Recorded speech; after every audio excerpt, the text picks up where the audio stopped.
Assalamualaikum Football United, ringan amatiran ala gua. Video ini insya Allah akan tayang hari Jumat pagi. Jadi sebelumnya gua ucapkan ya selamat hari Jumat pagi. Jangan lupa nanti sholat Jumat ya. Tapi tetap jaga kesehatan karena itu masih yang sangat penting ya kan untuk hari-hari sekarang ini. Langsung aja, gua ingin ngobrol ringan ya. Edisi kali ini yaitu adalah soal jadi di salah satu media ya, atau mungkin apa namanya ya, katakanlah media, itu adalah The Athletic, eh koran ya. Gua ini ada satu artikel yang menurut gua cukup menarik untuk diobrolin ringan amatiran ala gua. Langsung aja, ini dia artikelnya. Judulnya adalah Rebuilding Manchester United atau membangun ulang Manchester United. Artikel ini ditulis oleh beberapa kontributor, dan sebenarnya versi aslinya ini cukup panjang. Cuman karena tidak mungkin gue tampilkan semuanya karena pastinya durasinya akan sangat lama banget. Jadi gue ambil pas bagian yang penting-penting, tentu saja menurut gue ya. Mudah-mudahan teman-teman juga setuju dan ingin gue bahas, gue translate, gue rangkum dan kasih opini juga. Langsung aja. Rebuilding Manchester United dari The Athletic Football. Manchester United pernah menjadi klub di mana sepak bola Inggris itu terinspirasi ingin seperti Manchester United. Dulu memang seperti itu. Membangun kembali Manchester United ini dimulai dari menunjuk Erik ten Hag. Tapi ini tentu saja butuh kesabaran karena proyeknya sendiri akan long term, artinya akan panjang. Dikatakan oleh salah satu Premier League eksekutif dari Premier League, sebuah klub sepak bola harus punya rencana, harus punya structure, dan harus punya kejelasan mau kemana, arah yang jelas ya. Anda tidak bisa pergi kemana-mana, artinya tidak bisa klub itu akan lebih berkembang lagi, katakanlah demikian, kecuali Anda menempatkan hal-hal tersebut pada tempatnya. Artinya sekali lagi ada rencana, ada struktur, dan ada arah atau visi. Kalau Anda melakukan hal tersebut secara benar, secara baik ya, Anda punya chance atau peluang untuk bisa kembali lagi. Tapi kalau tidak, tentu saja tidak ada peluang untuk itu. Ya, Gue sepakat sih. Ini terlihat di 8-9 tahun terakhir, utamanya setelah Sir Alex Ferguson selesai atau pensiun di Manchester United. Terlihat jelas ketiga hal tersebut tidak ada di Manchester United. Tidak ada rencana, tidak ada struktur, tidak ada visi yang jelas. The Athletic ini setelah berbicara kepada beberapa pemain, pekerja, pelatih, rival, bahkan ya eksekutif, investor dari industri sepak bola untuk mencari tahu ya, atau memperoleh pendapat tentang bagaimana seharusnya Manchester United ini bersikap di musim panas ini terkait dengan apa yang terjadi atau memperbaiki klub itu sendiri. Dikatakan oleh Juan Mata ini ya, kita harus mereset culture dari klub. Itu yang saya rasakan. Kalau Anda berbicara dengan orang lain ya, saya pikir mereka juga akan mengatakan yang sama. Standarnya bagi pemain tentang apa itu artinya bermain untuk klub. Apa yang Anda inginkan dari bermain di Manchester United? Apa yang Anda harapkan di atas lapangan, di luar lapangan? Banyak hal itu harus jelas karena ini adalah Manchester United. Siapa saja yang tidak mendapatkan atau ya melakukan standar tersebut ya, harusnya tidak di sini, dan itu sangat jelas. Ya, sepakat sih gue sekali lagi. Bukan tentang kaya miskin taktik dulu kalau menurut gue. Bahkan bukan pas sekarang ini kan masih di transfer ya. Kita akan segera memasuki transfer musim panas, merekrut pemain. Bukan tentang merekrut pemain bintang atau merekrut pemain bertalenta sekalipun. Tapi nomor satu dulu harus meriset rencana, meriset structure, meriset visi. meriset karakter. Kalau menurut gue culture dari klub itu menurut gue sangat penting. Kenapa? 9-8 tahun belakangan ini tiap musim bukannya kita tidak mendatangkan pemain bintang, banyak pemain bintang datang, pemain bertalenta banyak datang ke Manchester United. Tapi apa? Ketika mereka datang ke Manchester United tidak jelas nih mereka datang untuk apa, tidak jelas arahnya. Oleh karena itulah menurut gua memang saat ini pergerakan Manchester United katakanlah di bursa transfer ini sepertinya tidak cepat ya. Tapi menurut gua tidak penting cepat atau tidak. Ini dulu fundamental ini, fondasi ini dulu. Kalau tidak ini hanya akan menjadi pengulangan saja ya, apa yang terjadi musim panas tahun lalu, musim panas tahun sebelumnya, musim panas tahun sebelumnya lagi. Berburu pemain bintang ya kan tanpa ada kejelasan. Oke, datang musim panas, excited dapat pemain A B C yang berlabel bintang ya kan. Begitu musim kompetisinya berjalan, ya tidak sesuai dengan harapan. Bahwa sesungguhnya kalau menurut gue yang lebih penting adalah bukan siapa yang datang, tapi ya kenapa mereka datang itu dulu.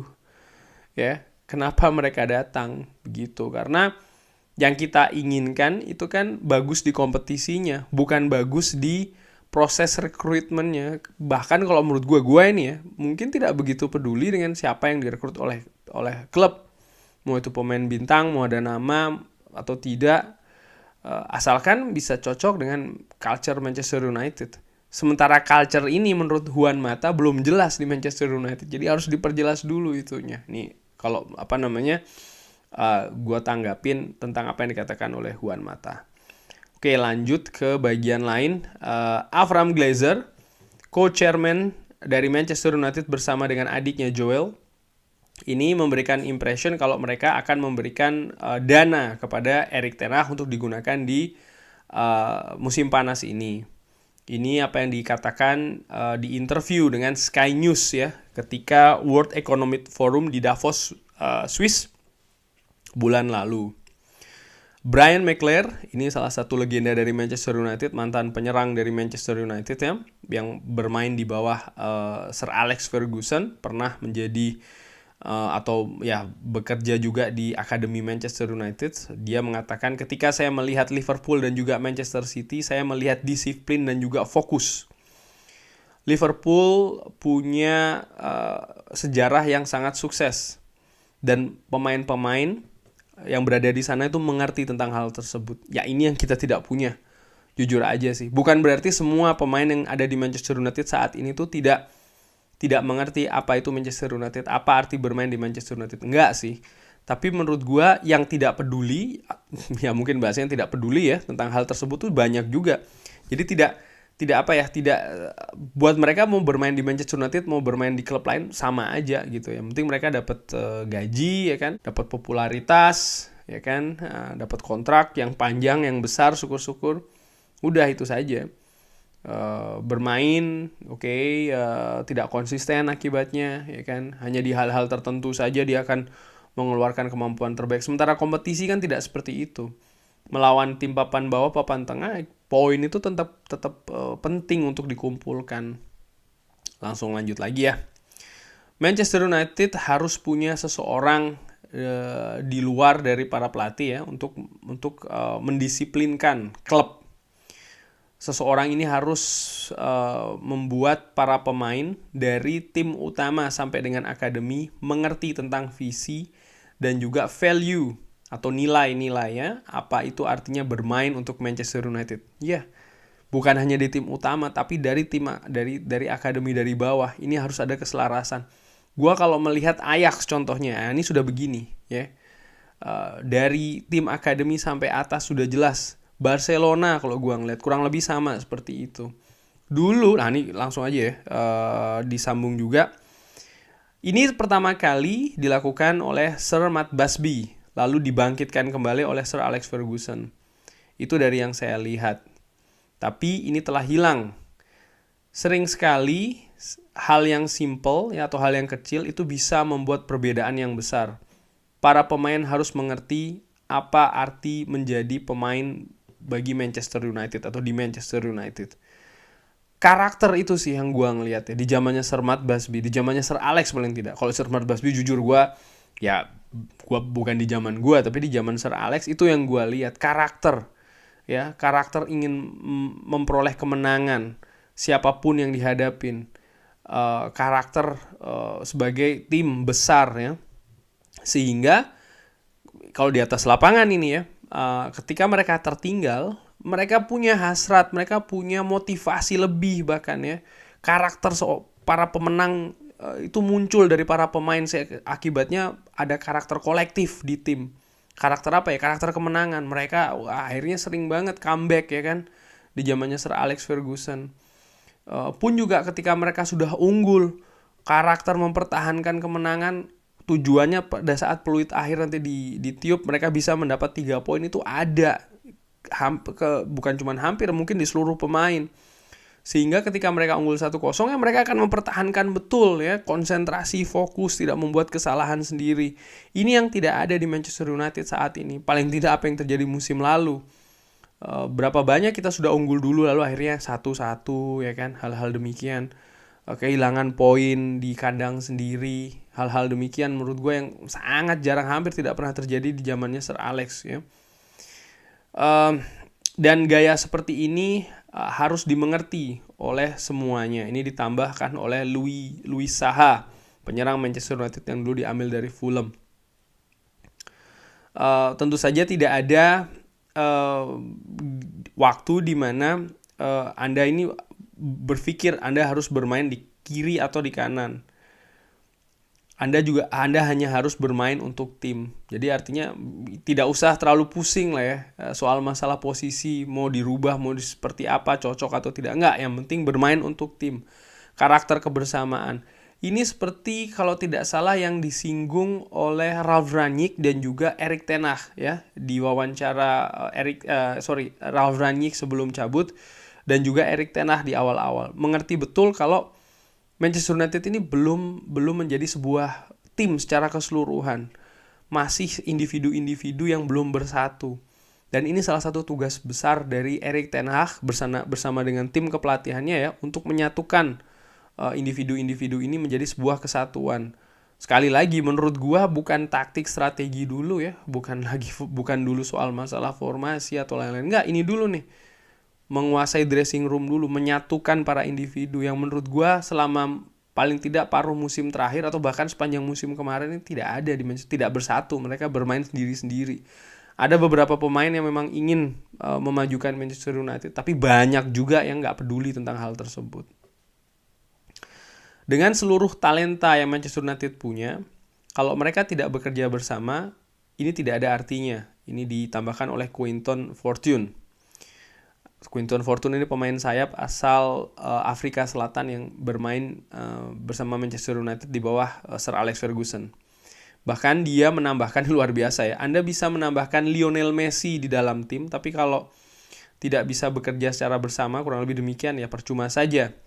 Mudah-mudahan sekarang Erik ten Hag maksudnya setelah masuk, dia harus menemukan cara untuk mereka bisa bekerja secara bersama-sama. Nah, betul kan disinggung juga, untuk bisa membuat pemain itu happy atau senang ya, bahagia, dan bisa membuat relationship yang bagus. Nah, ini penting banget, membuat pemain itu bahagia, pemain itu bersatu ya kan, satu karakter bersama, satu mentalitas yang bersama, dan setelahnya baru tuh bisa masuk strategi, taktik yang lain-lain. Karena tanpa itu semua, itu dasarnya dulu ya, penguasaan pemain itu punya relationship yang bagus. Karena sekali lagi tanpa hal tersebut, dan ini sudah terjadi di pelatih yang sebelumnya, Louis van Gaal, Jose Mourinho, Ole Gunnar Solskjaer juga. Tidak ada itu semua, akhirnya tidak jalan. Mau pakai apapun taktik strateginya nggak akan jalan ya. Dwight York, pemenang treble tahun 98-99, setuju. Manchester United ini masih sangat jauh dari seperti apa tim yang pernah saya bermain. Artinya ketika mereka dapat treble ya, ada recovery yang besar yang dibutuhkan. Manchester City, Liverpool, dan Chelsea ini sangat jauh di depan saat ini. Yaitu kenyataannya. Dan untuk mengejar ketertinggalan tersebut butuh proses menurut gua. Sekali lagi butuh proses, butuh kesabaran. Itu dimulai dari apa? Dimulai dari sekarang sih menurut gue. Dari bursa transfer ini.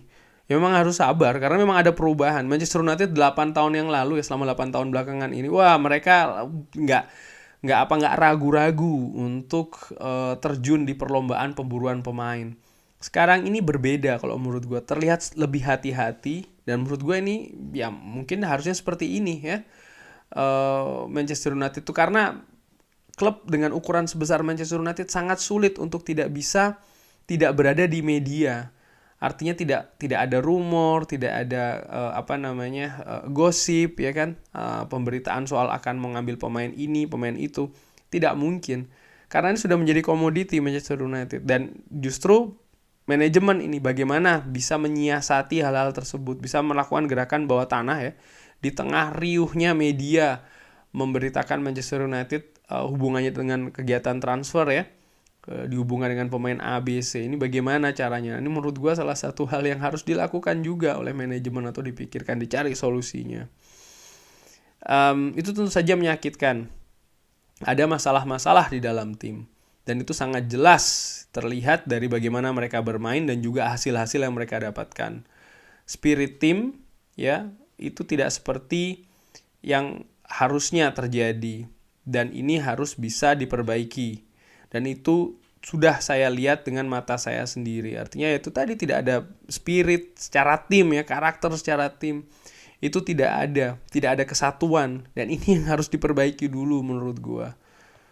Atau salah satu hal yang harus diperbaiki saat ini lah, awal-awal musim ini. Di bawah Ed Woodward, Manchester United ini menjadi organisasi yang sangat CEO minded, kurang lebih demikian dikatakan oleh salah satu expert ya atau ahli dari industri sepak bola. Dia melaporkan langsung ke pemiliknya dan semua orang laporannya ke dia ya, atau ya langsung di bawah kendali dari Ed Woodward. Saya punya waktu yang sangat banyak untuk John Murtough dan apa yang dia lakukan. Dia meletakkan banyak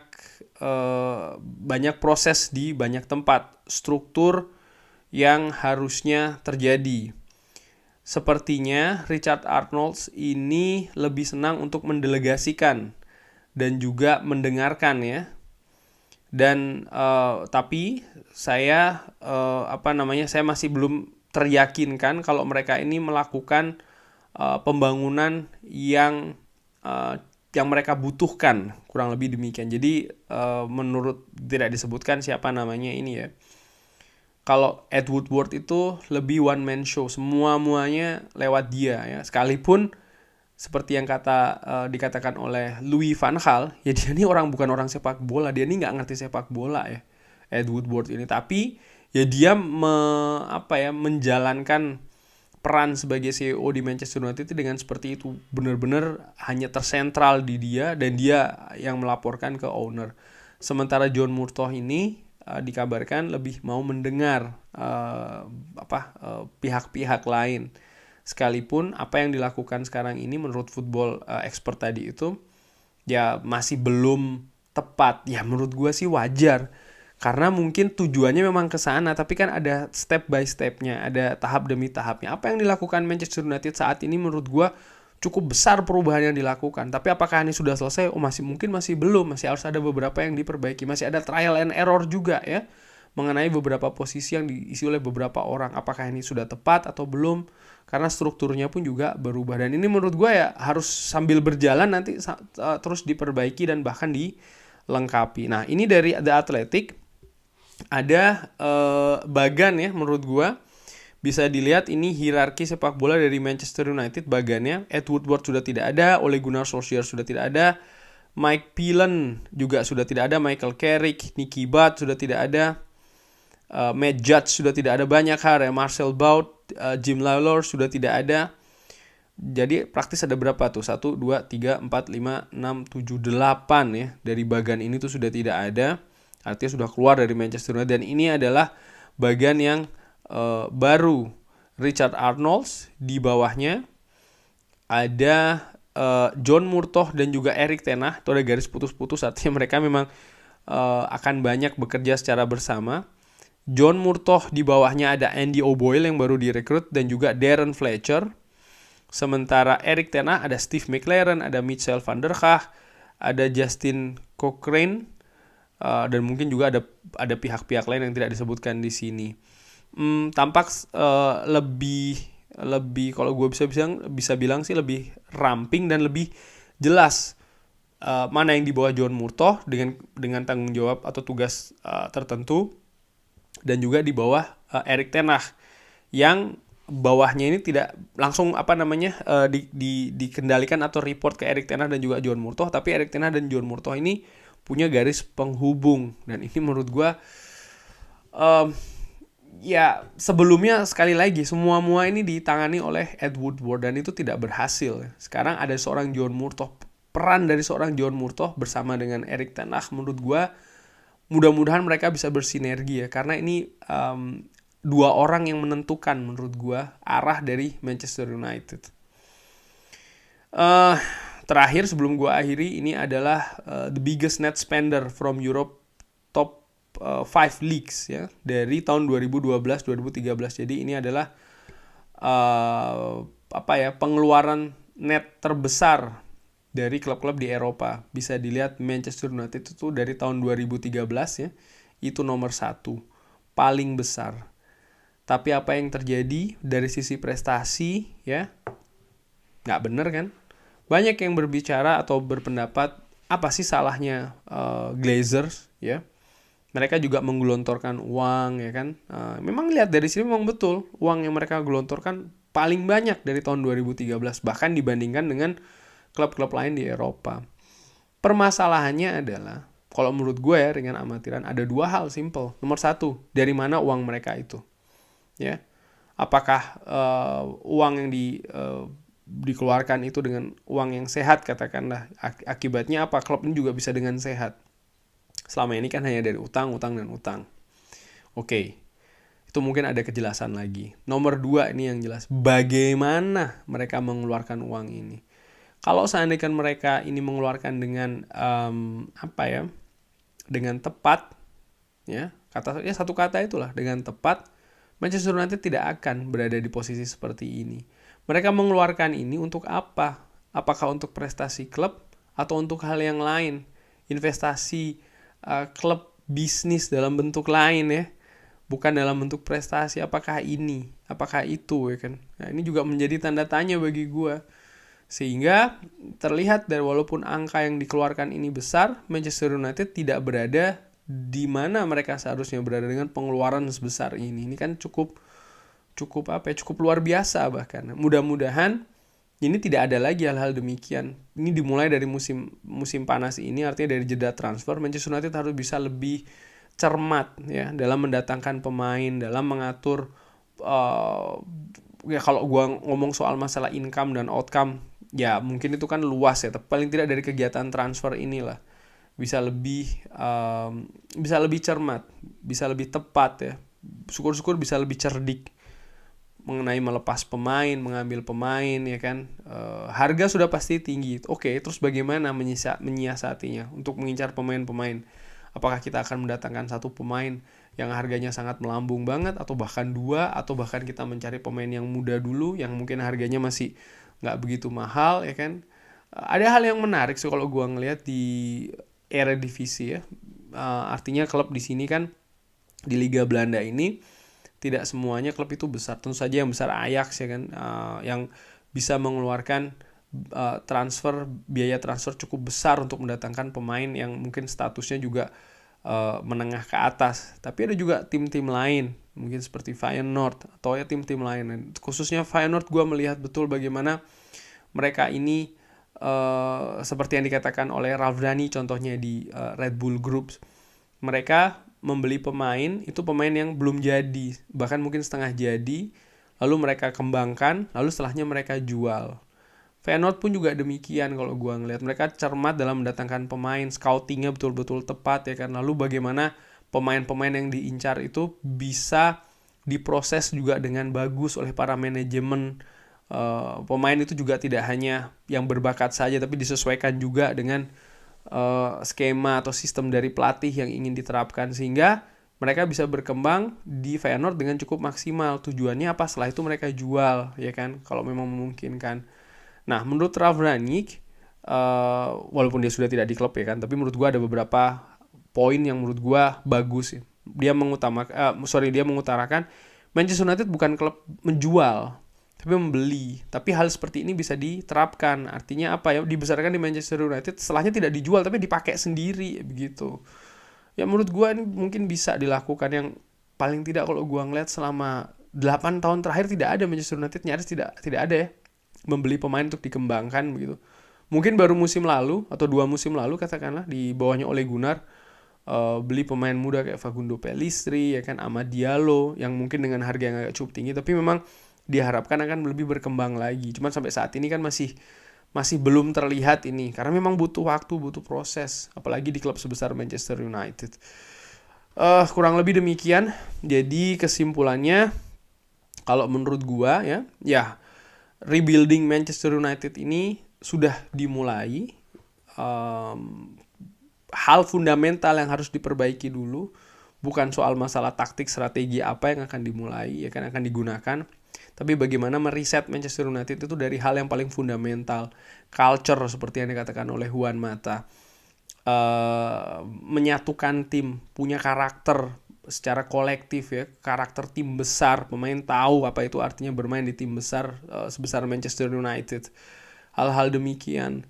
Lalu juga struktur yang baik yang sekarang sudah berubah dari beberapa musim belakangan, dan mudah-mudahan Manchester United bisa menerapkan hal baru tersebut dimulai dari bursa transfer ini, tidak mengulangi kesalahan-kesalahan yang dilakukan di bursa transfer sebelumnya selama 8 tahun bahkan ya, dan juga hal-hal lain banyak yang harus diperbaiki. Kurang lebih demikian, dan tentu saja proses ini membutuhkan kesabaran, itu juga penting. Terima kasih sudah menyaksikan ngobrolingan kali ini, mudah-mudahan suka. Terima kasih sebelumnya juga like-nya, komennya, dan juga yang belum subscribe ya, tolong subscribe supaya channel gue juga lebih maju lagi. Gue doakan semoga semuanya sehat-sehat, sekeluarga, lancar-lancar rezekinya. Terima kasih sudah menyaksikan, jangan lupa like, sholat, dan juga subscribe. Wassalamualaikum warahmatullahi wabarakatuh.